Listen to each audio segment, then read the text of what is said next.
Cameron Sexton. He is the Speaker of the House of the great state of Tennessee's General Assembly, and he joins us to talk about activity in the special session, and we appreciate his time and consideration.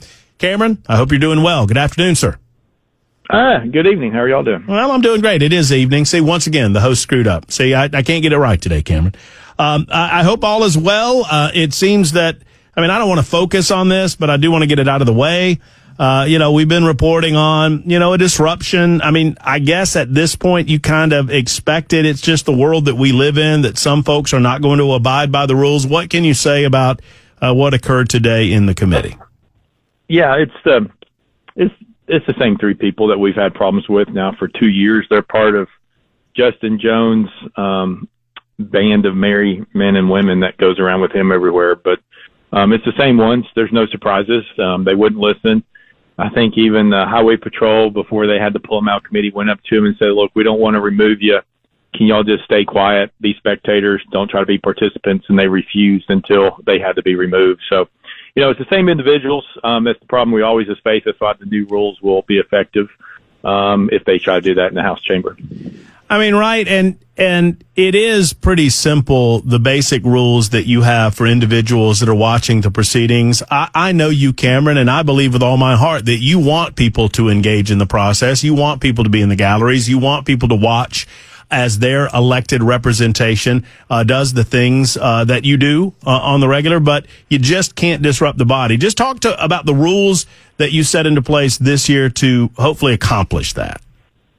Right. The rules in the gallery are, if you're disruptive and you get removed after a couple of times, you could lose your ability to come back and be in the balcony for session. Doesn't mean that you lose your ability to see what's going on. You still have the capability of watching it online. You can watch it on PBS. We put it on Facebook Live. We have multiple ways for you to still see what's going on live if you're not able to control yourself when you're in the balcony. Thus far, outside of the disruption by the usual suspects, and we'll give no more airtime to that, are you pleased with the special session so far? Yeah, it's going good. It's going a little faster than what we thought. So it's good. Tonight we have a few bills for disaster relief and a transportation bill on the floor tonight. And then we'll come back tomorrow with school choice, immigration, and then pass the appropriations bill, hopefully, and then be able to adjourn on Thursday night if all goes well.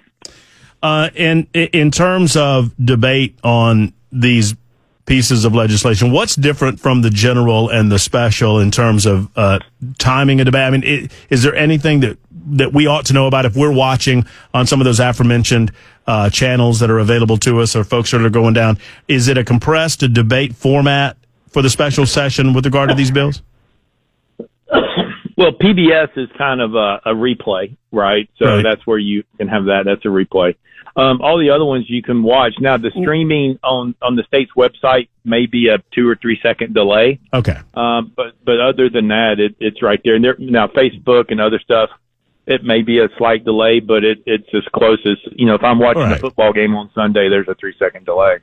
So in terms of how the debate will happen tomorrow, and a lot of people are interested in the Education Scholarship Bill, obviously, the Education Freedom Act. But there is some interest in immigration. Clearly, there's some interest in the funding for East Tennessee and natural disaster relief. In a special session, is it different? Are the rules different in terms of length of debate? I would guess that they are. It seems like we can go a little bit quicker in a special session. So what do we expect for the debate itself tomorrow, particularly on the Education Freedom Act? Yeah, the rules aren't really different for debate. The rules change a little bit in special session to move things from one committee to the next in the same day instead of 1 week after another week. That's the condensing part of special.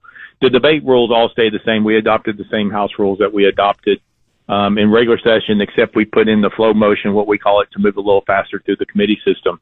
But tomorrow on school choice, the Democrats have filed, I think, 21 amendments to the bill, and one Republican filed one amendment, and we'll dispatch with those. And this will be the first time that we have the new process in place that we're using. So school choice I have determined to give, in consultation with both leaders, 45 minutes to the Republican side and 45 minutes to the Democrat side. and the two leaders split up the amount of time based on how long they want their members to speak. They can give somebody 2 minutes. They can give somebody 12 minutes. They can give somebody 45 minutes. It's the leader's determination to determine who and how long they get to talk. At the end of the time, we go vote. There's no previous question, and we'll move on. You know, you and I spoke about this last time you were on. We're speaking with Cameron Sexton, the Speaker of the House of the Tennessee General Assembly. And Cameron, you kind of wear two hats. You are the Speaker of the House, so your goal is to abide by the rules of the body and keep things moving forward. But at the same time, you are also a representative, and as a representative, you've not been shy. And I guess as Speaker of the House, you've not been shy that you are supportive of the legislation, considering that you actively carry it. Are you hopeful and are you confident that you will see what you consider to be a successful outcome? In other words, passage of the legislation tomorrow? No, I'm very hopeful. Look, and also there's a lot of people saying, going around saying, well, emails from my district or the emails I'm receiving is not positive. They're all negative. And I'll just tell you, I think my emails are close to being 2-1 in favor of school choice is what we've received in this office. And so, look, I think tomorrow through committee, at this point, if we have every single vote that came through committee that voted yes, we will have a minimum of 52 votes on the House floor. I think we may be a little bit higher than that come tomorrow, but we'll see. It's also very good that, President Donald Trump tweeted that he wants Tennessee to pass Bill Lee's school choice program. And so that's hopeful what we'll do, and then we'll move on and come back to regular and get on with some other business. This seemed to be a little more contentious than other pieces of legislation that maybe there were some disagreements on. Do you feel confident that the general session will flow smoothly, particularly amongst Republicans? I have some reaching out to me that say that they feel like they've been a little bit strong-armed by leadership. And I just want you an opportunity to speak to that. I don't know that it's necessarily in your nature, but how would you answer the charge that maybe some within leadership were aggressively whipping the votes? Well, I don't know what strong arming means with aggressively whipping the votes. I'll put it plain. I had a member of the Republican Party tell me that they were threatened. Threatened? That's what they said. I don't believe that. If they were threatened, then they would they would allow you to say their name instead of being anonymous. They were anonymous with it, and that's true. So that is what it is, right? So look, at the end of the day, people are different people. And if someone comes and say, how are you going to vote on the bill? And they say, well, I'm going to decide I'm yes or no or whatever. But you also come back and say, well, here's what the new bill is going to do. I don't call that aggressive. There hasn't been any conversations with anybody that forced anybody to vote yes or no. They make up their own minds. I think a lot of people saw the bill and they agree with it. So, if that member is unwilling to put their name out, then I'll just dismiss it as a normal anonymous source or maybe a disgruntled Republican colleague who maybe has upset members in the caucus for prior things, and they're trying to feel a little uneasy about their priorness, and then they're feeling a little bit wounded about this. Well, and I want to be clear publicly with you that I don't believe it one way or the other. But I believe in being upfront. You know me, I'm just as plain as day. I just throw it on the table and let you speak to it. But do you think that generally there's just obviously there's some heartfelt feelings on either side, and clearly you understand that can lead to a little bit of raw emotion when it comes vote time?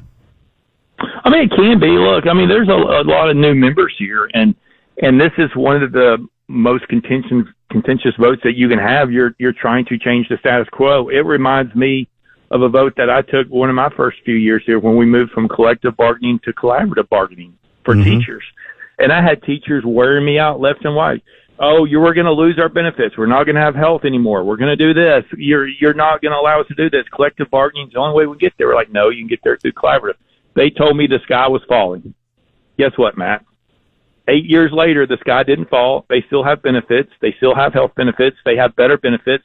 It's more of a negotiation now than it is a threat to go to the courts.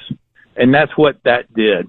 And so that was the first contentious vote. Once you get past that, you realize that sometimes what one side is saying is just not going to happen.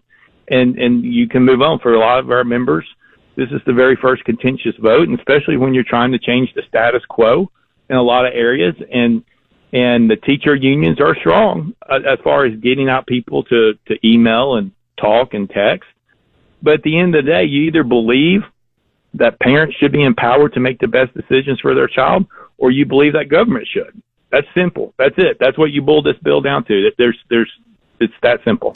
I feel like in the minute or two that we have left, I feel like the East Tennessee natural disaster relief is kind of self-explanatory. But on the immigration piece, what is the state of Tennessee doing specifically in the special that will advance the new administration federally and help those federal agents do their job in our state to the best of their ability? Yeah, I think the easiest thing to say is a lot of times what happens in government is you have silos. And so, for example, if the federal government comes in with the Trump administration and wants the state to do something, you may have to talk to 3 or 4 different departments. And it becomes very burdensome and problematic.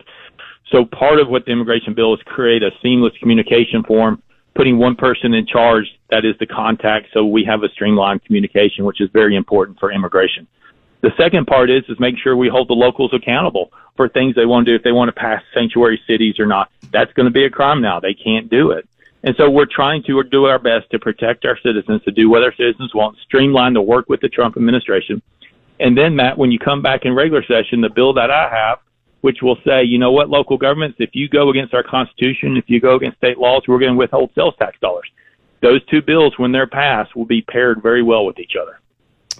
Cameron Sexton, Speaker of the House, speaking to us about today's events in committee, talking about some of the disruptions that happened and what we can expect tomorrow. You mentioned this at the beginning of the conversation, but for those just joining us, you expect the debate to happen tomorrow and a final vote on the Education Freedom Act, correct? That's correct. Cameron, great talking with you. Thank you for your time. I appreciate you. I know it's a busy time for you guys, and we'll talk to you again very soon. Thank you.